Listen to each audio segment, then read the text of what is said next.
What's up, everybody? Welcome back to the channel. Now, this news article right here that I've got for you guys, I hope to see a lot more of this from many more departments. Check this out. Gabbard slashing intelligence office workforce and cutting budget by over $700 million. I love every single bit of that. Downsize that federal government. We are spending in a $1.8 trillion deficit as of the last fiscal year, folks. We're not going to be that anymore because Donald Trump has been slashing the damn budget so much, slashing the workforce, cutting this and cutting that. It's not going to be anywhere near that, but we'll see how it is because he's also giving us some tax breaks. So that money's got to come from somewhere. Maybe they'll equal out. But even still, even if they do equal out, we're still going to be running in a major deficit, y'all, and that needs to be fixed. We can't indefinitely spend, deficit spend. It's just insane. Let's get into this. The Office of Director of National Intelligence will dramatically reduce its workforce and cut its budget by more than $700 million annually, the Trump administration announced Wednesday.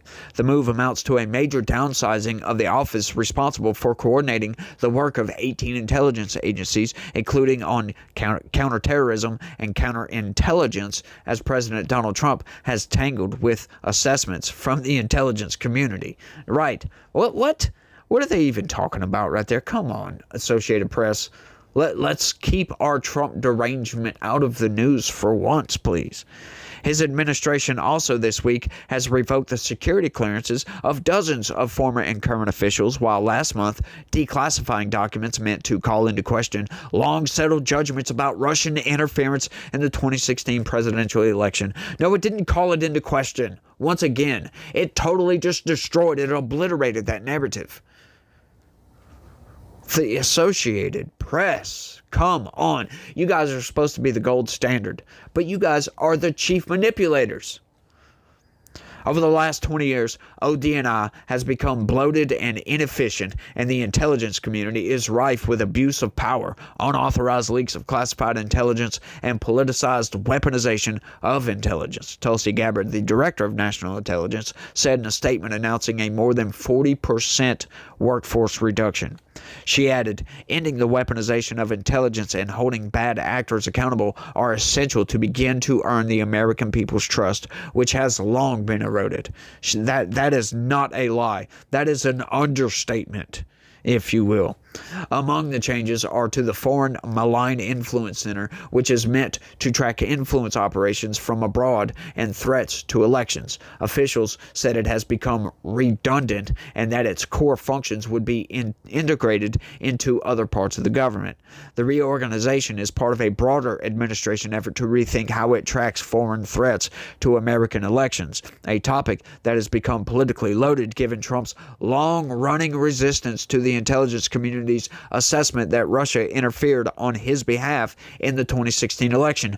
That's not the accusation, is it? The accusation is that Trump colluded with the Russians. Has nothing to do with Russia's stupid Facebook or social media campaign.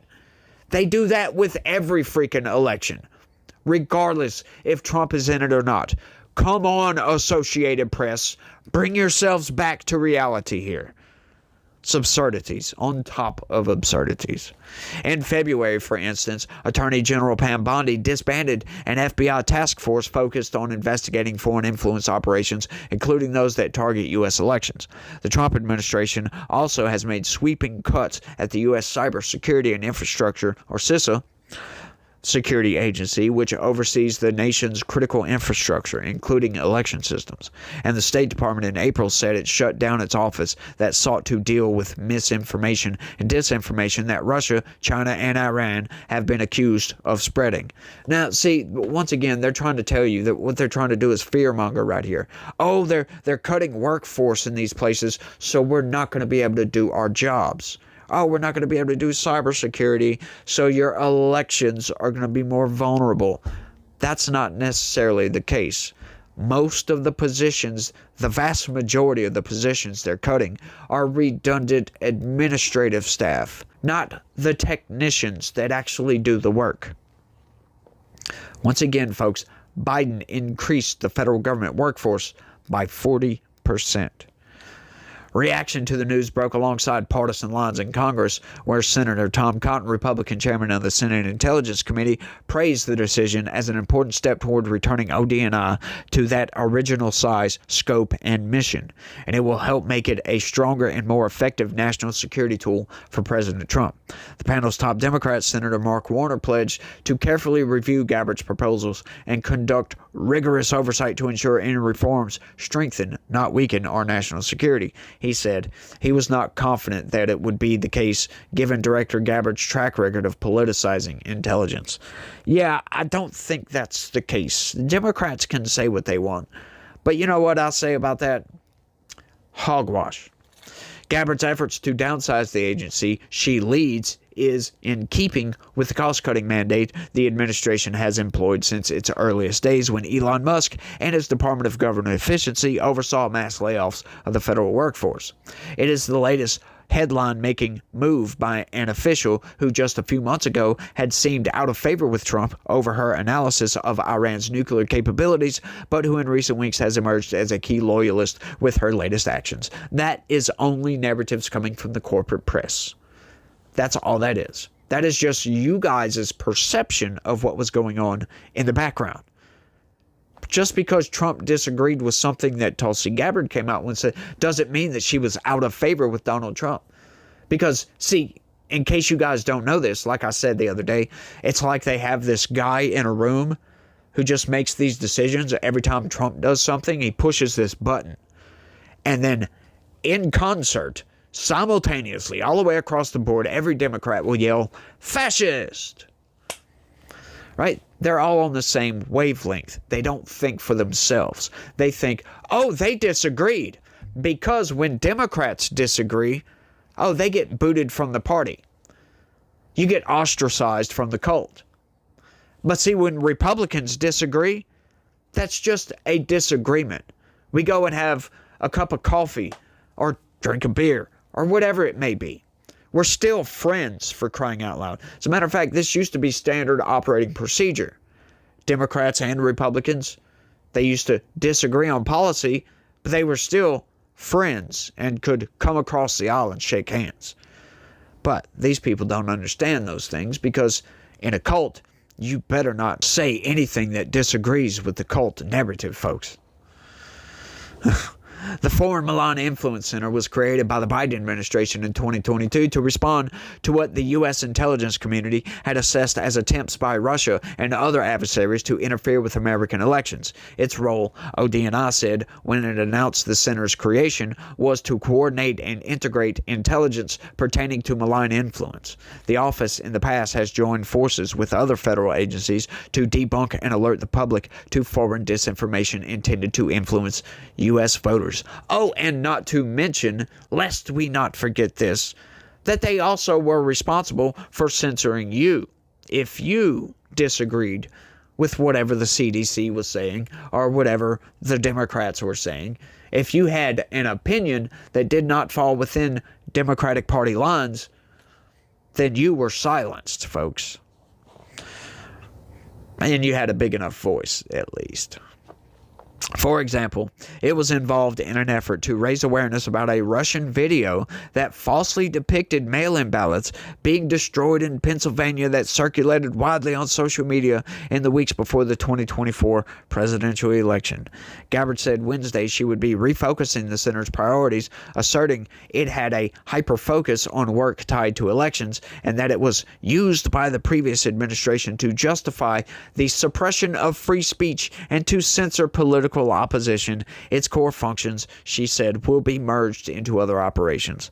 The center is set to sunset at the end of 2028, but Gabbard is terminating it in all but name, said Emerson Brooking, a resident fellow at the Atlantic Council's Digital Forensic Research Lab, which tracks foreign disinformation. And how would they know that? Though Gabbard said in a fact sheet that the center's job was redundant because other agencies already monitor foreign influence efforts targeting Americans, Brooking refuted that characterization and said the task is parsing intelligence assessments across the government and notifying decision makers was both important and extremely boring. it wasn't redundant. It was supposed to solve for redundancy, he said. Is that so? Let me ask you something. If you have, I don't know, 10 different agencies tracking the same thing, don't you think maybe we could consolidate this? Maybe there is some redundancy going on here. How does having multiple agencies doing the same thing, how does that solve for redundancy, my dude? Do these people not think of logic? Sure, you might think, well, there's so much malign influence out there, it's hard for one or two agencies to keep track of. Maybe, maybe not. She feels that there's some redundancy here, and our government is spending in a deficit massively, so maybe we need to make some cuts. That's what they're thinking about. We can't afford to continue down this path. I just love these ideas, these statements from these Democratic-leaning people that refute everything that comes from the Trump administration. They always throw these in there, right? And it's just fascinating how they manipulate everything, or they try to manipulate everything. But anybody with critical thinking skills can parse through all this stuff, figure stuff out, right? It's not that hard. She's doing it for a reason. Maybe it's because we can't afford to, and maybe they do see some redundancies. That's been the narrative throughout this whole process. Most of the cuts to personnel are redundant administrative positions that we just don't need them. We can't afford them, so we're going to get rid of it. We need to trim the fat. We need to get rid of some of this weight that we're carrying around. $1.8 trillion worth of. Maybe they could go into the Defense Department and cut some of their budget, for crying out loud. It's almost $1 trillion. Maybe we could try to force some of these companies out here to stop overcharging for Medicare and Medicaid. Maybe we could do that, because we know they're overcharging for Medicare and Medicaid, making those costs rise, making other costs rise for everybody else. For crying out loud, maybe we could get some of these contractors to stop overcharging the government in general, because they do. They absolutely do. Maybe we could save a few dollars that way. But how do you solve for that? It's a good question. Y'all let me know down in the comments section. That's all I got on this one. Y'all don't forget to smash that like button for me. Subscribe if you're new around here. Share this video anywhere and everywhere you can. Sign up, become a member. That would be great if you guys could do that. And y'all remember that God is with us always, and He loves each and every one of you. So y'all try to have a good day and stay legitical. Peace.